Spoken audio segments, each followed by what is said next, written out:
Another new Tolkien movie is announced. Yep. Hey everyone, welcome to the One Rings Exploring Tolkien channel, where we are shining a light on Tolkien in today's cultural landscape, reminding everyone that Tolkien's original works are always the best. If you want to dive deep, join us in our weekly podcast, Exploring Tolkien, where we are going to be taking a look at both Rohan in the next few weeks, and after that, doing a long read through of The Hobbit. Just look up Exploring Tolkien on any podcast app or just on the internet. You'll find us as pretty much the first result everywhere. All right, so this is the movie. No, it's not The Hunt for Gollum. No, it's not the prequels, the Angmar Wars, or Beren and Luthien, or anything from, thankfully, Amazon. This is, believe it or not, from Angel Studios. It's called Fellowship, Tolkien and Lewis, and we don't have much information about it other than what they tell us right here. Fellowship tells the story of friends C.S. Lewis and J.R. Tolkien as they write their classic novels. This film offers a peek into the minds behind the classics like The Lord of the Rings and The Chronicles of Narnia. Fellowship is going into production and has been approved by the Angel Guild as the top voted torch. Again, this is sort of crowdfunding movies, the way that they do it. So there's very little information about this. What's interesting, I think, is the second part of the first sentence, as they write their classic novels. Tolkien and Lewis, I believe, met in 1926. Tolkien became a Christian, I believe, in 1931. Lewis became a Christian in 1931 with the influence of J.R.R. Tolkien. So I'm sure we're starting at 1926, and it'll probably end at the publication of The Lord of the Rings in 1953. So in the meantime, I think what's important are a few of these quotes that we can pull out of Tolkien's letters, where he says explicitly that C.S. Lewis, if it was not for C.S. Lewis, these books never would have been made. So here's what he wrote. C.S. Lewis was for long my only audience. Only from him did I ever get the idea that my stuff could be more than a private hobby. But for his interest and unceasing eagerness for more, I should never have brought The Lord of the Rings to a conclusion. C.S. Lewis encouraged Tolkien so much that if it wasn't for him, we would never have Middle-earth published anywhere at all.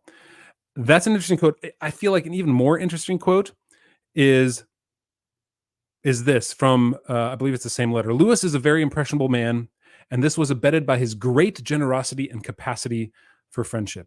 And this is right after Lewis passed away. The unpayable debt that I owe to Lewis was not, quote, influence, as it is ordinarily understood, but sheer encouragement.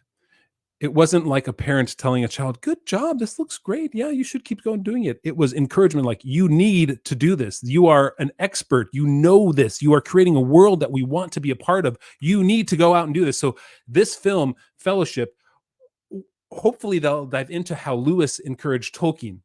Conversely, Tolkien wasn't a huge fan of the Chronicles of Narnia.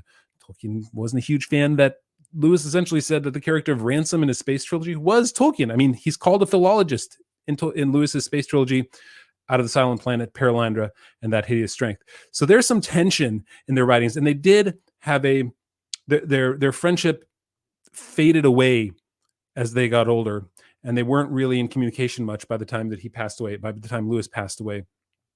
Lewis's death was still a staggering blow to Tolkien. This is what he said about that death. So far, I've felt the normal feelings of a man my age, like an old tree that is losing all its leaves one by one. This, Lewis's death, feels like an axe blow near the roots.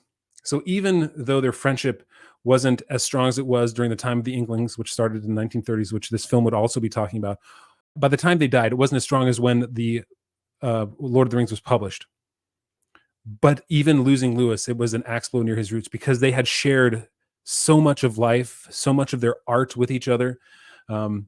And we've had other Tolkien films, and we've had other unique Tolkien books. One of them I really enjoy is Tolkien and the Great War, which focuses on his post-high school years, right, in World War I, and his meeting his wife Edith there, and the time he spent in battle.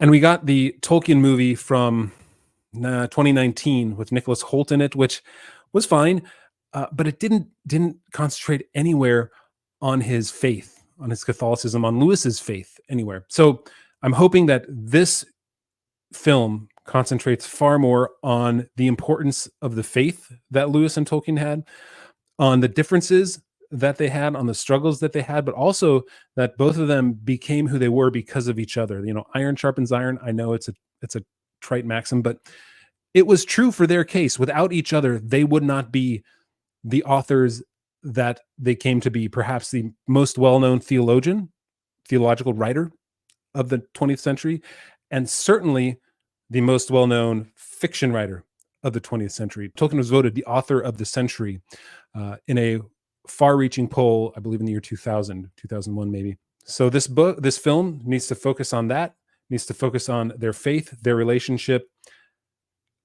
Probably they're falling apart a little bit of their relationship, but I'm excited. I'm hoping that this tells a more real story than the Tolkien film did, which completely, the 2019 Tolkien film completely removed really his faith at all from it. And it's such an important part.